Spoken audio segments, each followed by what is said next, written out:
Pushpa, animal చిత్రాలతో national crush గా craze ను తెచ్చుకుంది రష్మిక. క్రేజ్ పరంగానే కాదు, సినిమాల పరంగానూ దూకుడు పెంచింది. ఇక ప్రమోషన్ సంగతైతే ప్రత్యేకంగా చెప్పాల్సిన పనిలేదు.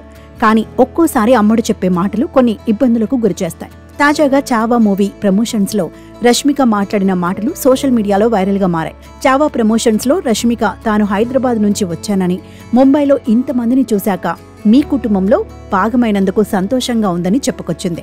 అయితే రష్మిక మాటలు కన్నడ ప్రజలకు కోపాన్ని తెప్పించాయి. రష్మిక పుట్టి పెరిగింది అంతా కర్ణాటకలోనే. హీరోయిన్ గా ఇండస్ట్రీకి ఎంట్రీ ఇచ్చింది కూడా కన్నడ సినిమాతోనే. అనంతరం చెల్లో చిత్రంతో టాలీవుడ్ లోకి ఎంట్రీ ఇచ్చి ఇక్కడ సత్తా చాటుకుంది. తెలుగుతో పాటు హిందీలోనూ వరుస సినిమాలు చేసుకుంటూ రష్మిక దూసుకెడుతోంది. అయితే కన్నడ ఇండస్ట్రీ సినిమాలు చేయడం తగ్గించేయడంతో ఆమెకు కన్నడలో అవకాశాలు ఇవ్వకూడదని అక్కడి మేకర్స్ నిర్ణయించుకున్నట్లుగా ప్రచారం కూడా జరిగింది.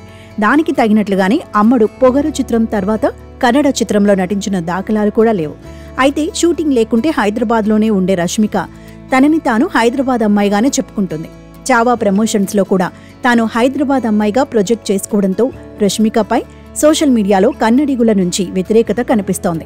రష్మిక తన కన్నడ మూలాలు గుర్తుపెట్టుకోవాలనేది నెటిజన్స్ అభిప్రాయం. వివాదాన్ని పక్కన పెడితే రష్మిక నటించిన చావా చిత్రంకు పాజిటివ్ టాక్ లభించింది. తొలి రోజు ఈ సినిమా భారీ ఓపెనింగ్ ను రాబట్టుకుంది. ఛత్రపతి సంభాజీ మహారాజు జీవిత కథ ఆధారంగా తెరకెక్కిన ఈ చిత్రంపై ఇండస్ట్రీలో మొదటి నుంచి మంచి అంచనాలే ఉన్నాయి. ఆ అంచనాలకు తగ్గట్టుగానే ఈ చిత్రం భారీ విజయాన్ని నమోదు చేసుకుంది. యానిమల్, పుష్ప 2 అనంతరం రష్మిక ఖాతాలో చావా మరో భారీ బిగ్ హిట్ అనే చెప్పాలి. ఏది ఎలా ఉన్నా రష్మిక మందన ఇవన్నీ పట్టించుకోదు, కానీ తను మాత్రం కెరియర్ పరంగా ఫుల్ హైలో ఉంది.